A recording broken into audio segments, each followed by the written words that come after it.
네, 오늘은 우리 은혜 19번째 시간입니다. 네, 19번째 시간.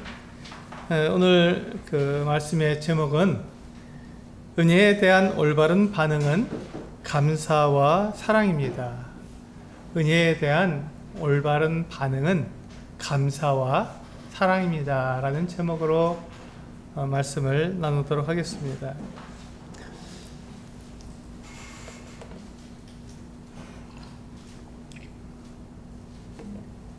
우리 성도님들 미국의 16대 대통령이었던 우리 에브라함 링컨에 대해서 잘 알고 계시죠?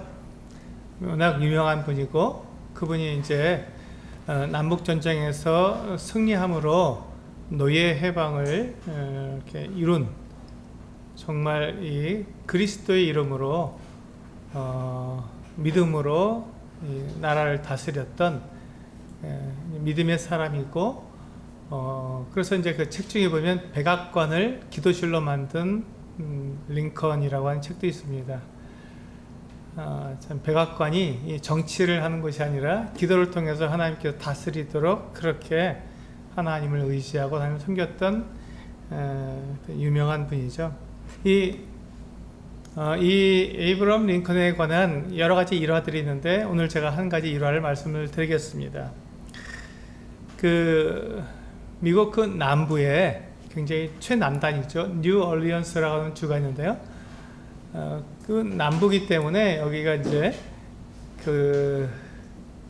노예, 흑인 노예에 대해서 굉장히 그냥 자유롭게 노예를 팔고 샀습니다. 노예 시장이 한번 열렸습니다.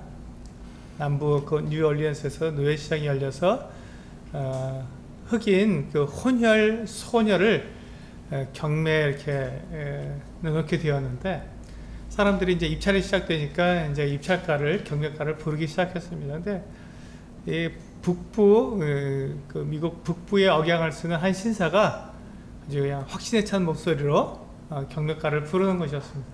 그러니까 이제 경매가 계속해서 입찰가가 계속 나오니까 경매가 계속 바뀌게 되죠. 그런데 계속해서 북부 억양을 쓰는 이 신사가 계속해서 이 흑인 소녀의 몸값을 이렇게 계속 말하면서 자기가 사겠다고 했습니다.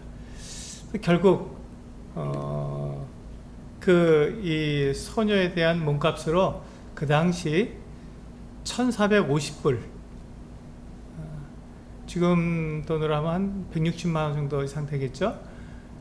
지금 우리나라 돈으로 160만 원이면 뭐 그렇게 큰 돈은 아니지만 지금 현재로서는 그 당시로 150년 전으로 돌아간다면 이게 굉장히 큰 돈이죠. 네. 이 굉장히 큰 돈을 1,450불에 이 흑인 노예를 경매를 받았습니다. 이 북부 억양을 쓰는 이 신사가 바로 에브라함 링컨이었죠. 아직 대통령이 되기 전이었습니다. 지금 흑인 노예 시장이 있었으니까. 지금 링컨은 그 당시에 아주 가난한 변호사였습니다. 그래서 이렇게 박봉으로 이렇게 변호를 해주고 이렇게 그가 수입을 얻게 되었는데 그 돈을 모아서 이제 흑인 혼혈 소녀를 이제 노예 시장에서 산 거죠. 굉장히 큰 돈을 지불하고 이 소녀를 샀기 때문에 이 소녀는 보니까 북부에 그리고 좀 험상궂게 생긴 사람이었기 때문에 내가 저기 끌려가면 북부로 가게 되면 가족들과 다 헤어지게 되고 그래서 굉장히 두려워했습니다. 어린 소녀였기 때문에 두려워했는데 에브라함 링컨이 그 소녀를 큰 값을 주고 산 다음에 그 소녀에게 가서 내가 이제 당신을 샀으니 이제 당신을 내가 자유롭게 해주겠습니다 하면서 노예 매매 계약서를 그 아가씨에게 주고 당신은 자유로우니까 당신이 가고 싶은 곳 어디로든지 갈 수 있습니다. 당신이 원하는 곳으로 가서 거기서 사세요 하고 이 소녀를 보내준 거예요. 그러니까 이 소녀가 그것을 믿을 수가 있으니까 1,450불이라고 엄청난 돈을 내고 자기를 샀는데 그냥 풀어준다는 게, 자유를 준다는 게 믿어지지가 않는 거예요. 그래서 선생님, 정말로 저에게 자유를 주시는 겁니까? 정말 저를 풀어주시는 겁니까? 하고 물었어요. 링컨이 예, 나는 당신을 자유롭게 해주기 위해서 내가 이 큰 돈을 들여 당신을 샀습니다. 그리고 나는 당신에게 자유를 주었으니 당신은 이제 원하는 대로 곳에 가서 원하는 곳에서 원하는 삶을 살기를 바랍니다. 하고 그렇게 놓아준 거예요. 이 소녀가 그 이야기를 들었을 때 너무 감사하잖아요. 그 은혜가 너무 크잖아요. 자기 힘으로는 도저히 이 1450불을 갚을 길이 없는데 링컨이 그렇게 해줬기 때문에 이 소녀가 그때 이렇게 링컨에게 말을 했습니다. 선생님이 저를 사서 저를 자유롭게 해주셨으니 감사합니다. 이제 저는 제 의지로, 제가 자유롭게 된 제 의지로 이제는 제가 가서 선생님과 함께 가서 선생님을 섬기겠습니다. 라고 이야기하고는 이 소녀가 정말로 링컨을 따라가서 링컨을 감사와 사랑으로 섬겼어요. 이게 지금 링컨의 일화입니다. 지금 이 소녀가 링컨을 따라가서 링컨을 섬길 때 종으로 섬겼을까요? 아니면 자발적으로 감사한 마음으로 섬겼을까요? 예, 그냥 이제 더 이상 종이 아니에요. 링컨을 종으로서 섬긴 게 아니죠. 이제 이 소녀는 링컨에 대해서 자기가 자발적으로 정말 이렇게 자기에게 자유를 준 이 놀라운 신사를 자기가 자발적으로 자원해서 섬기게 된 겁니다. 정말 놀라운 일이죠. 이게 바로 우리가 오늘날 우리들의 상황과 동일하다는 것입니다. 이 소녀가 그렇게 자유롭게 될 만한 어떤 자격이 있었습니까? 이 소녀가 링컨에게 어떤 정말 잘 섬기고 뭐 어떤 귀한 물건을 주고 막 이렇게 해서 이 소녀가 자유롭게 될 수 있는 것 같은 자격을 얻었을까요? 그렇지 않습니다. 아무런 자격이 없어요. 그냥 이 소녀는 노예시장에서 팔리면 종으로 또 끌려가는 거예요. 그런데 그 모습을 보고 링컨이 그 소녀에게 큰 거액을 들여서 그 소녀를 사서 놓아준 거죠. 이것이 바로 하나님께서 우리들에게 하신 일입니다. 우리도 아무런 자격이 없습니다. 우리가 이렇게 자유롭게 될, 우리 죄에서 놓여서 하나님을 섬길 수 있는 그 같은 자가 될 아무런 자격이 없습니다. 그런데 하나님께서 우리를 가장 큰 값으로 하나님의 아들이라고 하는 정말 그 값을 매길 수 없는 그 비용을 들여서 우리를 죄의 노예에서 우리를 사신 것이죠. 우리는 더 이상 죄의 노예가 아닙니다. 그리고 이제 우리는 자유롭게 하나님께서 우리들에게 자유를 주셨으니 우리는 자유로운 자가 되었죠.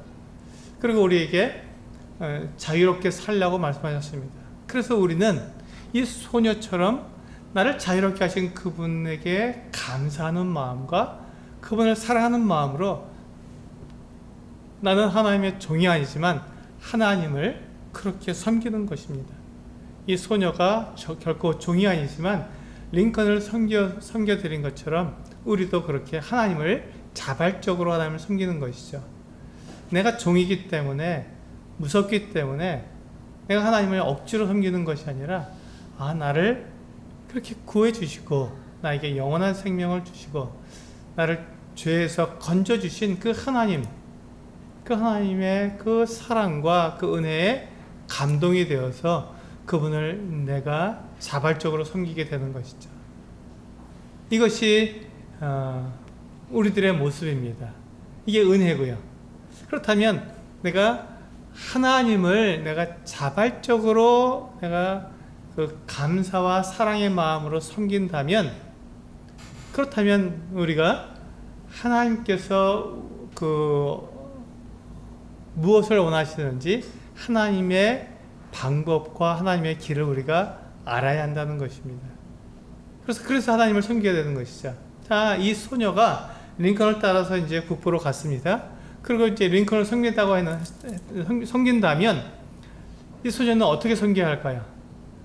누구의 방법대로 선교할까요? 링컨의 방법대로 선교합니다. 링컨이 어떤 옷을 입는지 알고 그 옷을 준비해주고, 어떤 음식을 먹는지 알고 그 음식을 준비해주고, 그래야 링컨을 섬기는 것이지 링컨이 뭘 좋아하는지, 어떤 옷을 입는지 이런 것들과 상관없이 자기가 좋아하는 것, 자기가 잘 먹는 음식을 팔아주고 자기가 좋아하는 옷 입으라고 걸어주고 그러면 링컨이 불편하잖아요. 그건 섬기는 게 아니죠.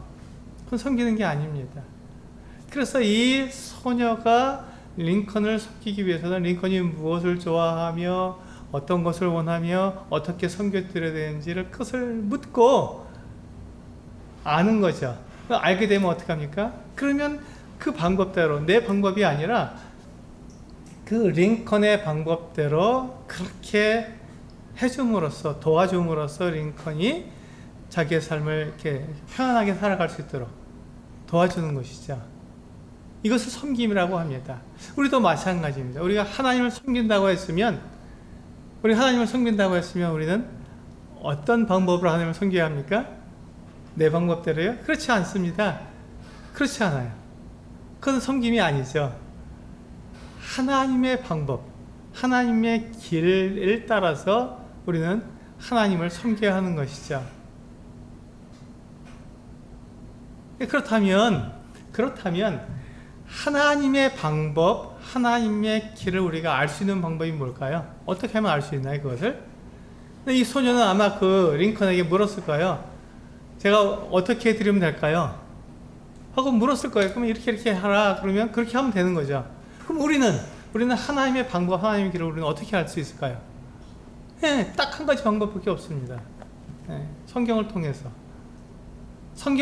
알 수 있는 것밖에 없는 거죠. 성경에서 하나님께서 우리들에게 말씀해 주셨으니까, 하나님께서 무엇을 원하시며 하나님의 방법과 하나님의 길이 무엇인지 이미 성경에서 다 말씀해 놓고 있기 때문에 우리는 성경을 통해서 알 수 있는 것입니다.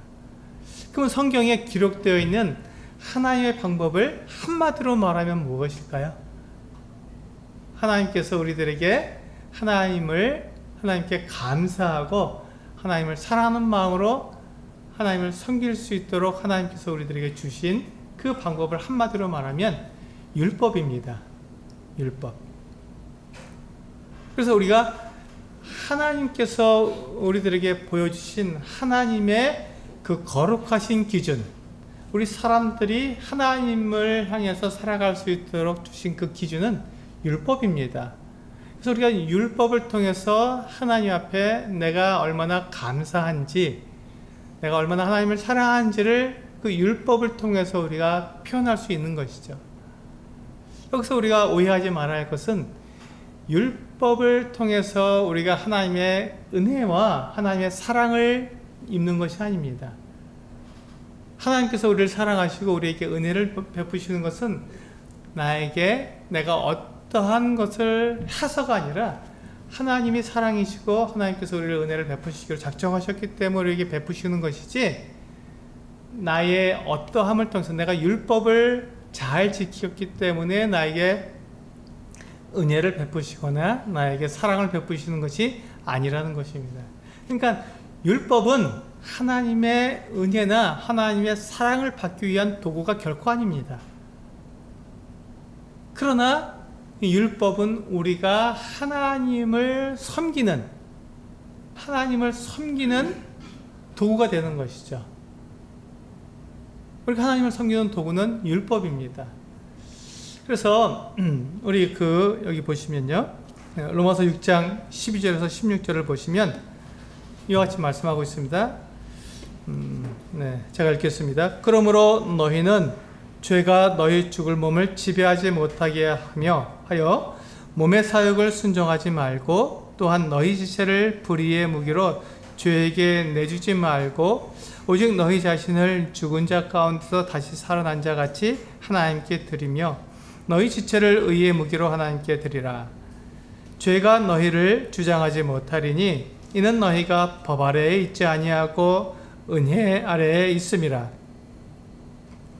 그런즉 어찌하리요? 우리가 법 아래에 있지 아니하고 은혜 아래에 있으니 죄를 지으리요? 그럴 수 없느니라. 너희 자신을 종으로 내주어 누구에게 순종하든지 그 순종을 받는 자의 종이 되는 줄을 너희가 알지 못하느냐? 혹은 죄의 종으로 사망에 이르고 혹은 순종의 종으로 의에 이르느니라. 이 말씀을 보시면 우리가 자유롭게 되었을 때 우리는 우리의 몸으로 죄에게 내줄 수도 있고 우리가 의에게 내줄 수도 있다는 것입니다. 우리가 자유롭게 되었기 때문에 우리 몸을 가지고 내가 계속 죄를 지을 수도 있어요. 우리가 구원받았지만 이 구원받은 이 몸으로 우리가 계속 죄를 지을 수도 있고 우리가 죄에서 벗어났기 때문에 우리가 이제는 의롭게 살 수도 있다는 것입니다. 그럼 하나님께서 우리들에게 원하시는 것은 어떤 것일까요? 우리가 죄를 짓는 것이 아니라 의에 속한 길로 가기를 원하시는 것이죠. 우리가 의에 속한 길로 가는 방법이 무엇입니까? 율법을 우리가 따라 행하는 것입니다. 율법이라고 하니까 우리는 굉장히 이것이 어렵습니다. 그래서 제가 이제 말씀을 드리면요. 구약 시대에 이스라엘 백성들에게 하나님께서 율법을 주시고 율법을 지키라고 하셨습니다. 그러면 신약 시대 교회에게는요. 교회에게는 그 하나님께서 주셨던 그 율법을 다 무효로 하셨을까요? 그렇지 않다는 것입니다. 그렇지 않다는 것입니다. 교회가 하나님께서 우리 성도들에게 행하라고 하신 말씀들을 잘 생각해 보면 한번 생각해 보세요. 우리가 하나님만 섬깁니까? 아니면 우상도 섬깁니까? 네, 하나님만 섬깁니다. 우리가 우상을 만들고 막 그런 것들을 이렇게 우리가 조각하고 그렇게 해서 우리가 이렇게 여러 그런 일들을 하게 됩니까? 그렇지 않습니다. 우리는 그런 걸 만들지 않습니다.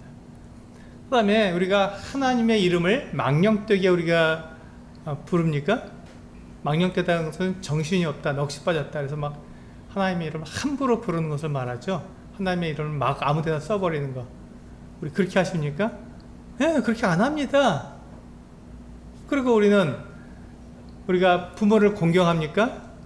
네, 성경에서 우리가 부모를 공경하라 했으면 부모님을 공경합니다. 우리가 거짓말합니까? 네, 거짓말 안 하려고 합니다.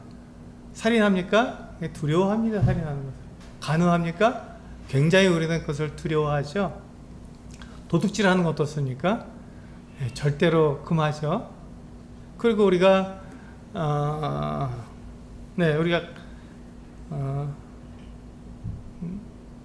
우리가 그 이웃에게 있는 다른 사람에게 있는 것들을 우리가 탐을 냅니까? 가져오고 싶어 합니까? 그렇지 않죠. 지금 제가 말씀드린 것들이 다 뭡니까? 십계명입니다. 십계명. 십계명은 하나님께서 이스라엘 백성들에게 주신 율법을 정리해 놓은 것입니다.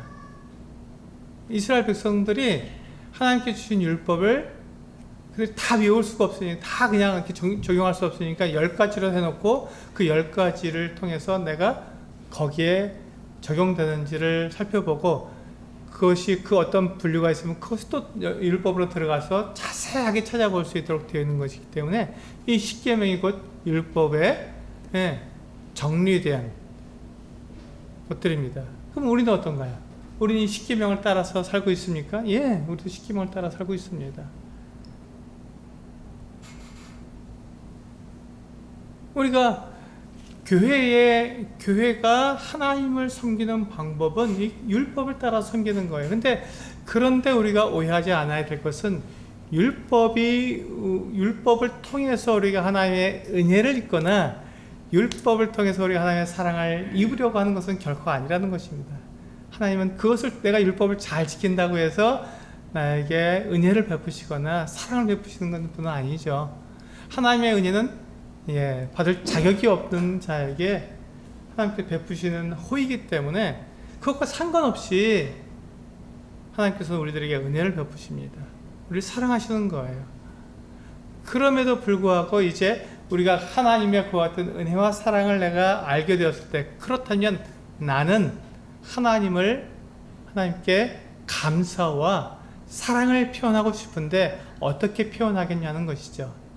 그것이 바로 율법을 통해서 내가 하나님께 내 감사와 사랑을 표현할 수 있다는 것입니다. 내가 계속해서 이 죄를 지으면서 우리 로마서 6장에 있는 것처럼 내가 거듭난 이후에 계속 죄를 짓고 있다면 그것이 하나님께 감사하는 방법일까요? 그것이 하나님을 사랑하는 방법일까요? 그렇지 않습니다. 그러면 이 죄를 우리가 어떻게 할까요? 죄에 대해서 이것이 죄인지 아니면 이것이 죄가 아닌지 그것을 어떻게 할 수 있을까요? 그 기준이 무엇일까요? 율법입니다. 하나님께서 우리들에게 말씀해 주신 그 율법을 통해서 우리는 그 기준을 알 수 있는 것이죠. 네, 우리 그래서 로마서 7장 12절과 13절, 네, 로마서 7장 12절과 13절을 보시겠습니다. 이러보건대 율법은 거룩하고 계명도 거룩하고 의로우며 선하도다. 그런즉 선한 것이 내게 사망이 되었느냐? 그럴 수 없느니라. 오직 죄가 죄로 드러나기 위하여 선한 그것으로 말미암아 나를 죽게 만들었으니 이는 계명으로 말미암아 죄로 심히 죄되게 하려 함이라. 이 율법을 하나님께서 우리에게 주신 이유는 그것을 통해서 내가 하나님께 은혜를 입거나 내가 하나님께서 사랑을 받기 위해서가 아니라 율법을 통해서 내가 죄인이구나, 내가 율법을 통해서 내가 완전히 율법을 지킬 수가 없구나 하는 것을 알게 하시려는 것이죠. 그럼에도 불구하고 내가 하나님께 사랑을 입었기 때문에 이 율법을 통해서 나의 사랑과 나의 감사를 나타내는 것이죠. 그 뒤에 보시면 출애굽기 20장에 이렇게 십계명을 제가 적어놨습니다. 너는 나 외에 다른 신을 내게 두지 말라. 너를 위하여 새긴 우상을 만들지 말고 너는 내 하나님 여호와의 이름을 망령되게 부르지 말라. 안식일을 기억하여 거룩하게 지키라. 내 부모를 공경하라. 살인하지 말라. 간음하지 말라. 도둑질하지 말라. 내 이웃에 대하여 거짓 증거하지 말라. 내 이웃의 집을 탐내지 말라. 우리가 이 십계명을 보았을 때 우리가 지금 거듭난 성도들이 해야 할 일들을 정확하게 말씀해주고 있는 거예요. 그렇잖아요. 여기에서 딱 한 가지 반복되기, 신약교회에서, 신약성경의 교회에서 반복되지 않은 딱 한 가지 항목이 있는데 그것이 안식일을 거룩하게 지키라 하는 것, 그것 하나만 신약성경에서 반복되지 않고 있습니다. 나머지 9가지 계명은 그대로 반복되고 있습니다. 교회 안에서 그것이 가르쳐지고 있는 것이죠. 안식일은요, 안식일은 유대인들에게 그들이 유대인이라는 것을 나타내기 위해서 그들에게 하나님께서 그 율법으로 주신 것이고, 우리 그 신약 시대에 이 이방인들이죠. 우리 이방인들은 그 안식일을 지킬 그런 법이 없습니다. 그건 유대인들에게 주신 거기 때문에, 이스라엘 사람들에게 주신 거기 때문에 이방인들은 안식일을 지켜야 할 것 같은 의무가 없는 것이죠.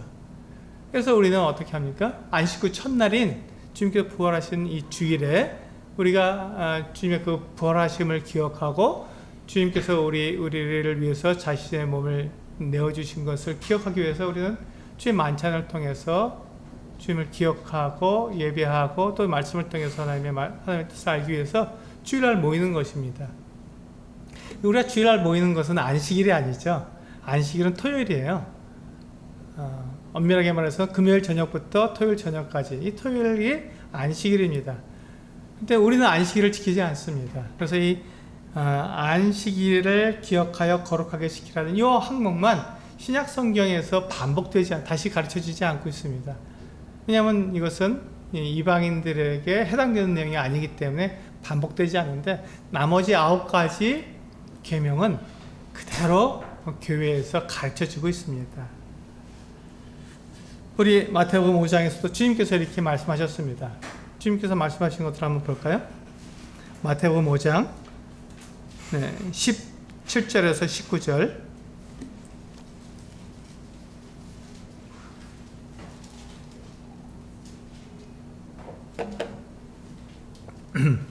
제가 읽겠습니다. 내가 율법이나 선지자를 폐하러 온 줄로 생각하지 말라. 폐하러 온 것이 아니요 완전하게 하려 함이라.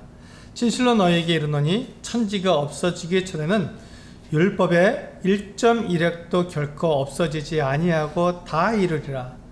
그러므로 누구든지 이 계명 중에 지극히 작은 것 하나라도 버리고 또 그같이 사람을 가르치는 자는 천국에서 지극히 작다 일컬음을 받을 것이요 누구든지 이를 행하며 가르치는 자는 천국에서 크다 일컬음을 받으리라. 그렇죠. 그렇습니다. 주님께서 이 율법을 폐하러 오신 것이 아니라 율법을 완성하러 오셨다고 말씀하셨고 이 율법을 가르치라고 말씀하셨어요. 율법을 가르치라고. 그래서 우리는 율법을 가르치는 것입니다. 근데 내가 율법을 잘 지켰다고 해서 내가 사랑을 받고 내가 은혜를 입는 그와 같은 조건이 됩니까? 그렇지 않다는 거예요. 이걸 우리는 분리시켜야 합니다. 이것을 분리시켜서 우리가 생각하지 않으면 우리가 자꾸 율법을 지키는 것이 내가 하나님의 은혜를 입는 것이고 사랑을 입는 방법이라고 자꾸 우리가 오해하게 되는 거예요. 그래서 그러다 보니까 율법을 지키지 않아도 된다고 하는 무율법주의자가 되는 것이죠. 그러나 그렇지 않습니다. 하나님의 말씀은 우리들에게 하나님의 기준은 하나님께서 사람들에게 말씀하신 기준은 율법이라고 말씀하고 있는 거예요.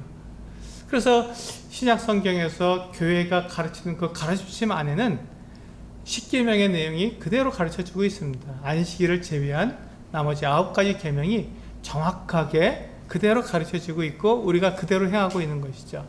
그래서 우리가 내가 정말 하나님의 뜻대로 행하고 있는지 아닌지를 무엇을 통해서 알 수 있나요? 이 십계명을 통해서 우리가 알 수 있는 거예요. 내가 거짓말하면 내가 죄를 지었구나, 내가 하나님의 뜻에서 벗어났구나 단박에 알 수 있습니다. 내가 부모를 공경하지 않으면 내가 지금 잘못된 길로 가고 있구나 하는 것을 단박에 알 수 있는 거예요. 그게 우리가 그 신약 성경에서 우리들에게 가르쳐주고 있는 내용이고 하나님께서 십계명을 통해서 우리들에게 알려주신 내용이기 때문에 그렇게 알 수 있는 것입니다.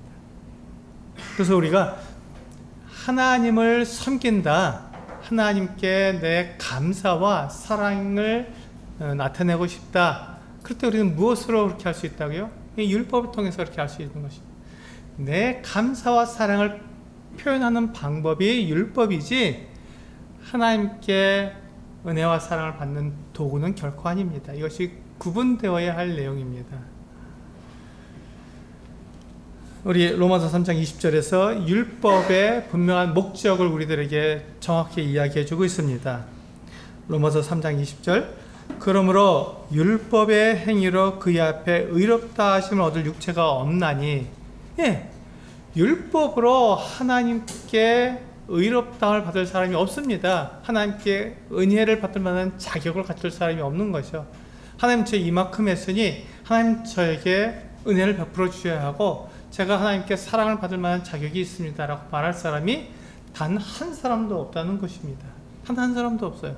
그러니까 율법은 하나님의 은혜와 사랑을 받기 위한 도구가 결코 아니라는 것이죠.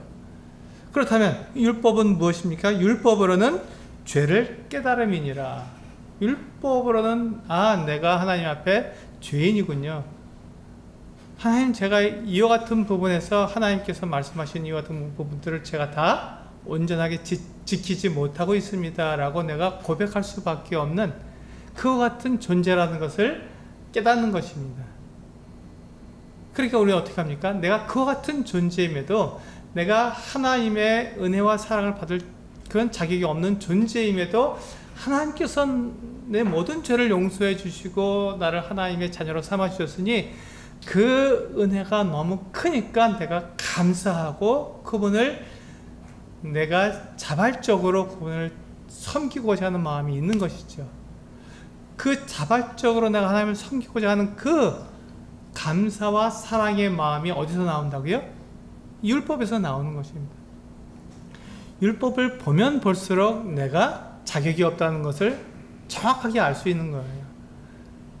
그러니까 내가 율법을 지킨다고 해서 그것을 자랑하거나 하나님 제가 이만큼 지켰으니 저에게 제가 그래도 은혜 받을 자격이 있죠 라고 말할 수 없게 된다는 것입니다.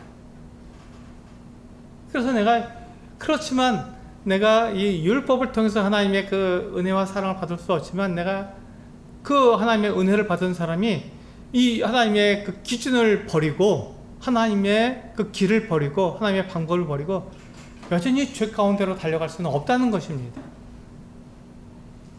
우리가 이 부분에 대해서 우리는 오해하지 않아야 합니다.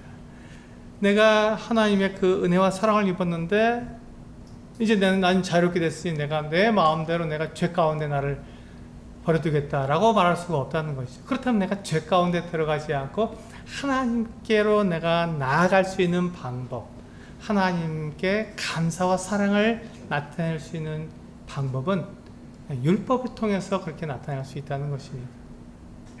우리가 율법을 다 지킬 수 있느냐? 결코 그것이 아니죠.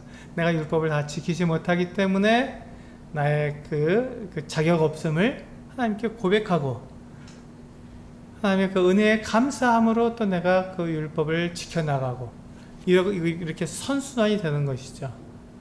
그렇게 해서 하나님을 내가 기쁘시게 하는 것입니다. 하나님께서 하나님의 그 기준, 하나님의 방법, 하나님의 길을 따라서 내가 살아가는 것입니다. 우리는 율법 없는 무율법자가 아닙니다. 우리는 율법 지키지 않아도 되는 율법으로부터 자유롭게 된 자들이 아닙니다. 그렇죠. 우리는 율법과 상관없이 하나님의 은혜를 입은 하나님의 자녀들입니다. 그렇기 때문에 우리는 율법으로부터 우리는 노임을 받은 사람들이죠. 그러나 우리는 자발적으로 그 율법을 통해서 하나님을 기쁘시게 하는 사람들입니다. 자발적으로. 그러니까 여기에는 우리가 강제하는 것이 없어요. 강제하는 것이 없습니다. 그래서 우리가 만약에 이 잘못을 하게 되면 어떻게 합니까? 하나님께 자백하고 회개함으로 다시 우리가 하나님께 돌아오게 되잖아요. 만약에 이스라엘 경우 같은 건 어떻습니까? 돌로 쳐 죽여야 하는 거예요. 돌로 침을 당해서 죽게 되는 거예요. 이 율법을 어기게 되면요, 돌에 맞아서 죽는 거예요.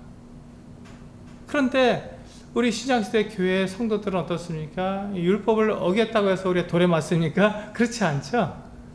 그 사람에게 어떻게 합니까? 기회를 주잖아요. 회개하고 돌아올 수 있도록 기회를 주죠.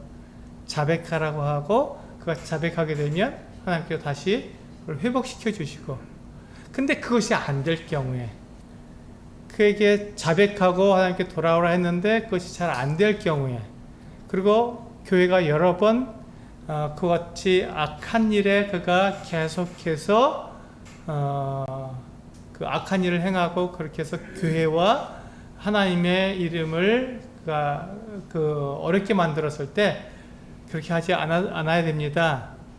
돌아오십시오 라고 말했을 때 그걸 거절하고 나는 내 마음대로 살 겁니다 하고 말했을 때 교회는 출교를 하게 되죠. 교회의 권위 아래, 하나님의 말씀 아래에 들어오지 않을 때 그가 그것을 거절하고 하나님의 사랑과 그 은혜를 거절하고 그가 죄 가운데 살기를 원할 때 그 교회는 그를 사단 가운데, 세상 가운데 내어주게 되는 것이죠. 그것을 출교라고 말을 합니다. 그러나 그 어느 경우에도 하나님께서 우리를 억지로 너희가 이 율법을 지켜야지 넌 죽어 라고 말하는 경우는 없습니다. 시작시대에는요. 그래서 우리가 거듭난 그리스도인들이 우리는 죄에게 우리 몸을 드릴 수도 있고 의에게 우리 몸을 드릴 수도 있습니다. 그런데 하나님께서 원하시는 것은 무엇이냐면 죄에서 떠나서, 하나님께서 우리를 죄에서 구원해 주셨기 때문에 죄에서 떠나서 우리를 하여금 의 가운데 거하기를 원하신다는 것이죠. 그걸 알았다면 이제 나는 어느 길로 가야 할까? 그 기준이 무엇일까? 바로 이 율법이라는 것입니다. 네, 우리 마가복음 10장 17절에서 22절 말씀을 이렇게 보시고, 제가 이 부분에 대해서 좀 예를 들어서 복음서에 있는 이 일화를 통해서 이걸 이해할 수 있도록 설명을 드리겠습니다. 마가복음 10장 17절에서 22절입니다.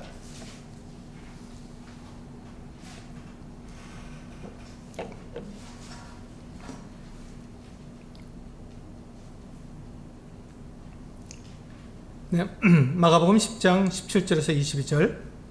예수께서 길에 나가실새 한 사람이 달려와서 꿇어 앉아 묻자오되 선한 선생님이여 내가 무엇을 하여야 영생을 얻으리이까? 예수께서 이르시되 내가 어찌하여 나를 선하다 일컫느냐? 하나님 한 분 외에는 선한 이가 없느니라. 내가 계명을 안 하지? 살인하지 말라, 간음하지 말라, 도둑질하지 말라, 거짓 증언하지 말라, 속여 빼앗지 말라, 내 부모를 공경하라 하였느니라. 20절 그가 여짜오되 선생님이여 그것은 내가 어려서부터 다 지키었나이다.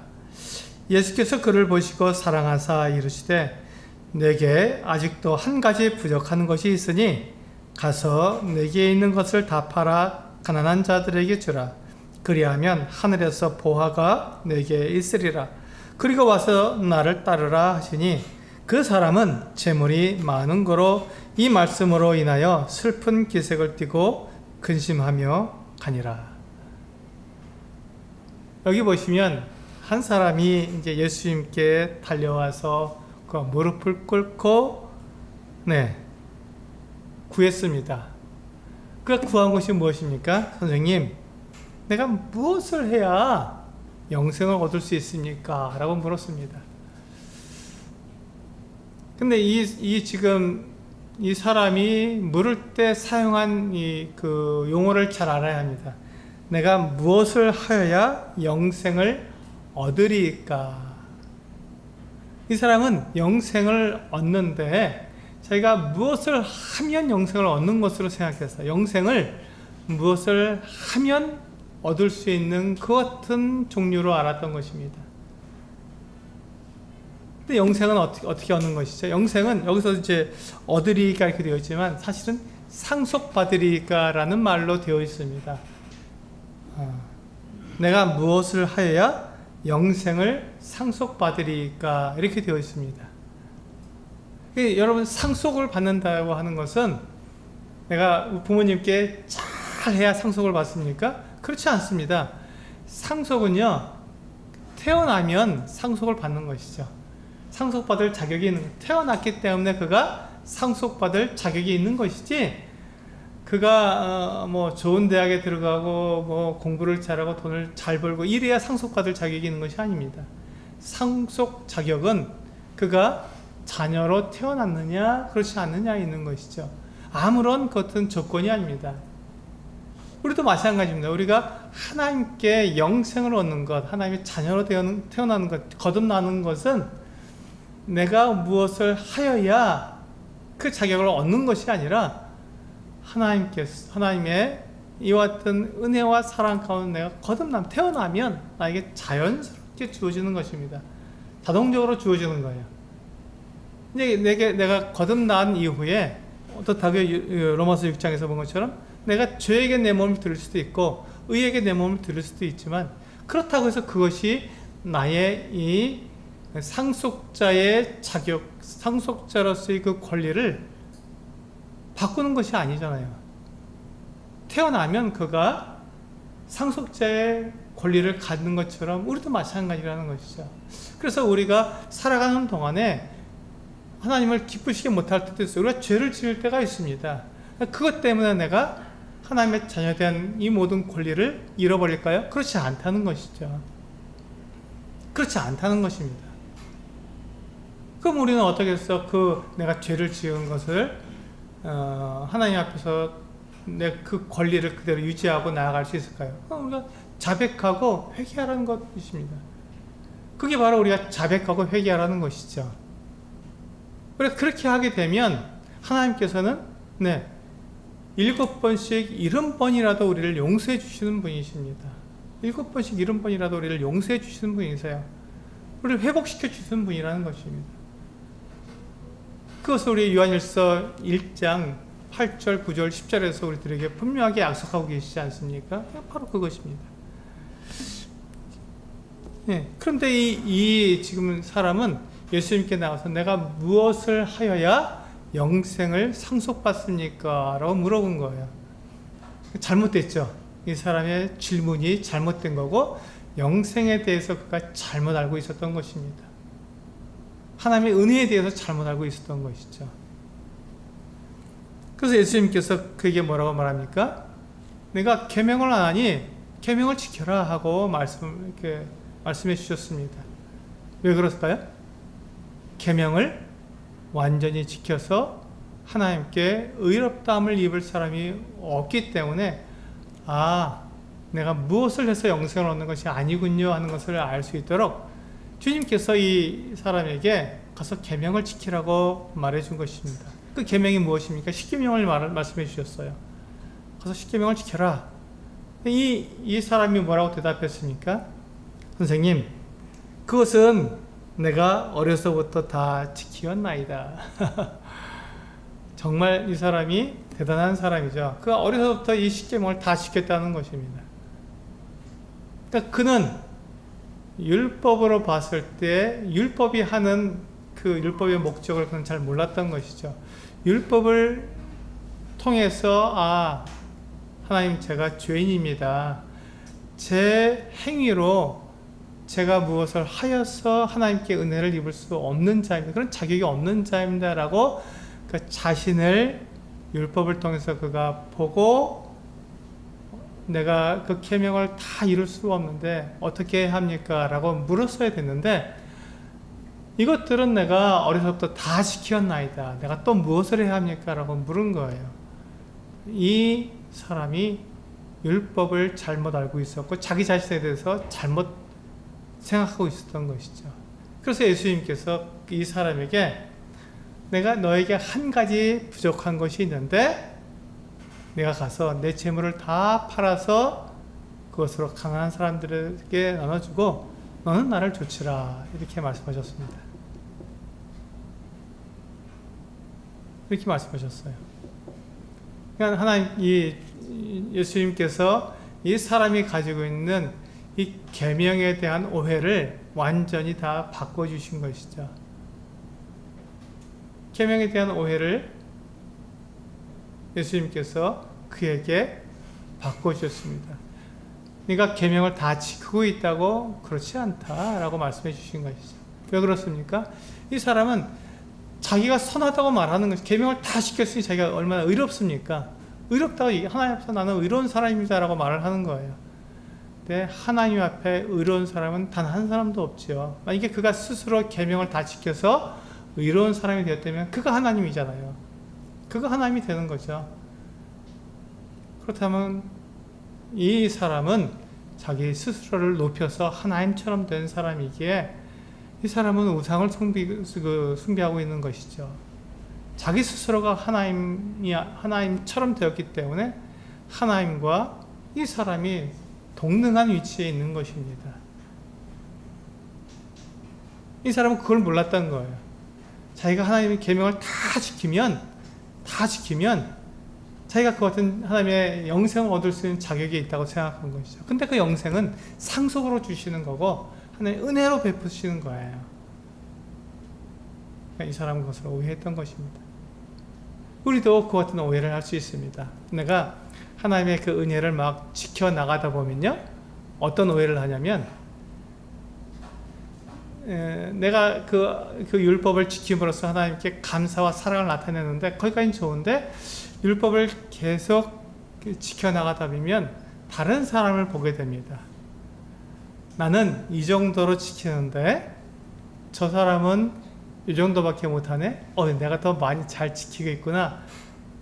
그런 마음이 들면서 이 율법을 지키는 것이 도구가 됩니다. 내가 이렇게 하나님 앞에 내가 율법을 더 잘 지키고 잘 하고 있으니 하나님께서 나를 더 사랑하시겠지라고 하는 여튼 하나님의 사랑을 입는 도구로 바뀌어버리는 것이죠. 근데 이것이 우리가 인식하지 못할 만큼 그 순간에 바뀌는 거예요. 우리가 인식하지 못합니다. 그러니까 내가 하나님을 율법을 따라 섬기고 내가 하나님을 잘 섬긴다는 것이 하나님의 은혜를 입고 또 하나님의 사랑을 입을 그 도구로 바뀌는 그 순간을 우리가 인식하지 못하는 거예요. 왜 그렇습니까? 세상이 그렇게 우리들에게 유혹하고 있기 때문에 그렇고 우리는 그 유혹에 너무나도 연약한 사람들이기 때문에 그렇습니다. 그럼 그것이 당연하다고 생각하는 거예요. 다른 성도들하고 나를 비교해 보면서 그래도 내가 좀 더 낫지. 내가 좀 더 못하네? 저분이 훨씬 낫네? 이런 비교를 통해서 이 율법을 따라 행하는 것이 하나님의 은혜와 하나님의 사랑을 받을 조건으로 바뀌어버리는 것입니다. 이 율법을 내가 따라 행하는 것이 왜 그런다고요? 하나님의 사랑과 은혜를 받을 조건이 아니라 내가 하나님을 얼마나 사랑하고 내가 하나님께 얼마나 감사한지를 나타내는 표현일 뿐인데 그 표현이 나도 모르는 새에 도구로 바뀌고 나도 모르는 사이에 이것이 내가 하나님께 사랑을 입을 만한 조건으로 바뀐다는 것이죠. 이런 것들이 우리 안에 순식간에 들어오고 나도 모르는 사이에 내 마음 가운데 확 들어와서 나로 하여금 그것을 오해하게 만드는 것입니다. 그러다 보면 우리는 그래서 우리는 율법을 우리가 강조하는 것을 굉장히 두려워져요. 율법을 따라 행하십시오 라고 말하는 것을 굉장히 두려워합니다. 율법을 지켜야 합니다 라고 말하는 것을 성도들이 이 말하기가 굉장히 두려운 거예요. 왜냐하면 그것을 하다 보면 그런 조건으로 자격 기준으로 이게 순식간에 바뀌어 버리니까 이게 굉장히 큰 폐해를 주니까 그런 말을 그렇게 가르치기가 두려운 거예요. 그렇게 못 가르치게 되는 것이죠. 그러나 하나님의 말씀은 우리들에게 그것을 분명하게 말씀하고 있는 거예요. 신약교회, 신약성경에서 교회에게 가르치고 있는 것은 십계명을 그대로 가르치고 있습니다. 그것을 따라 행하라고 말씀하고 있는 거예요. 그래서 우리는 이것을 정확하게 구분해서 내가 계명을 지키고 율법을 내가 지키는 그것을 통해서 하나님께 내가 그 은혜를 입을 만한 조건은 되지 못하지만 그러나 내가 하나님을 얼마나 사랑하는지를 나타내는 그 같은 표현은 될 수 있기에 그 표현으로 표현하라는 것입니다. 내가 하나님을 감사하고 사랑하는 표현으로 삼으라는 것입니다.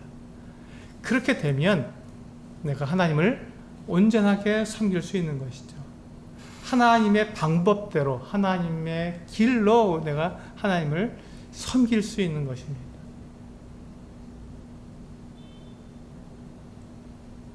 은혜에 대한 올바른 반응은요, 감사와 사랑입니다. 감사와 사랑을 나타내는 것이에요, 하나님께. 그럼 어떻게 우리가 이 감사와 사랑을 나타낼 수 있겠습니까? 하나님께서 우리에게 말씀하신 대로 죄에게 내 몸을 드리는 것이 아니라 의에게 내 몸을 드려서 의에게 종로로 타는 것입니다.